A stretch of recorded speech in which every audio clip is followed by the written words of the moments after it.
Hello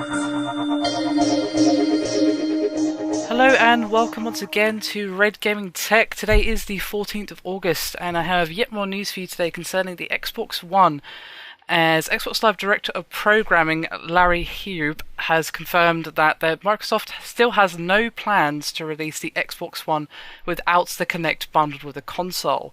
And this statement was given to us via a Reddit Q&A which was released just today, and I'll put a link in the description if you want to go and read the full shebang.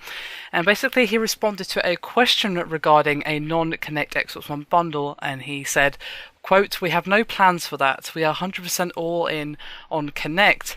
And of course his comments are not long after a confirmation earlier this week that consoles will no longer require the Kinect sensor to be connected in order to operate.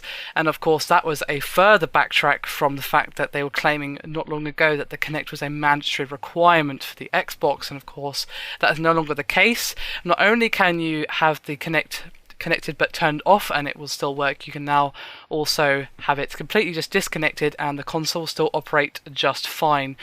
So unfortunately they're not going to be releasing any bundles without the Kinect, which would of course actually result in a reduced in price, given that the Xbox One is actually £100 more expensive than the PS4.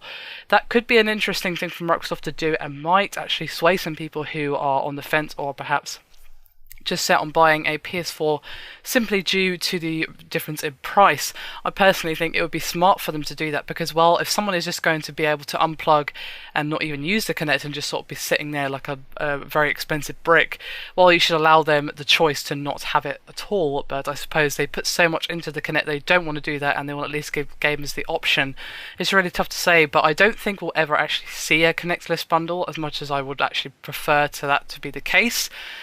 My preference has no bearing, and I think Microsoft is still too invested in the Kinect to actually release it without not in a bundle. So there you have it.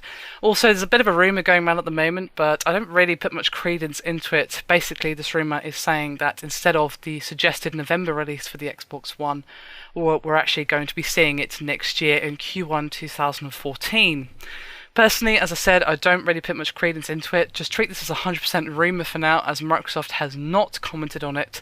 But CVG's Tamil Hussain has said that, quote, "We're not covering that Xbox One delay rumour because it isn't true. Still set for November in the UK and thus presumably the US." So there's not been any official confirmation or denial from Microsoft on this one, but personally I don't think this is true.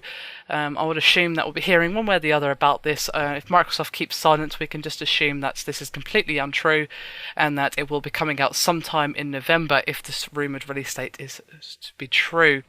Hopefully it will not be delayed because, well, that would also be a massive blow to the Xbox One. I don't think Microsoft are going to do that unless they have to, so I don't think we have to worry ourselves about that one. So I'll be curious to hear your thoughts on this Kinectless idea. Obviously now you can completely have it disconnected and all of that good stuff. So is that enough for you to perhaps consider getting an Xbox One, or would they have to give it without the Kinect as a bundle for you to even consider buying it over the PS4 or even as well as the PS4? Would be curious to hear your thoughts. Always good to hear some feedback from you guys. Anyway, that is me done for this video. Hope you've enjoyed it. Thank you very much for watching, and I'll see you next time.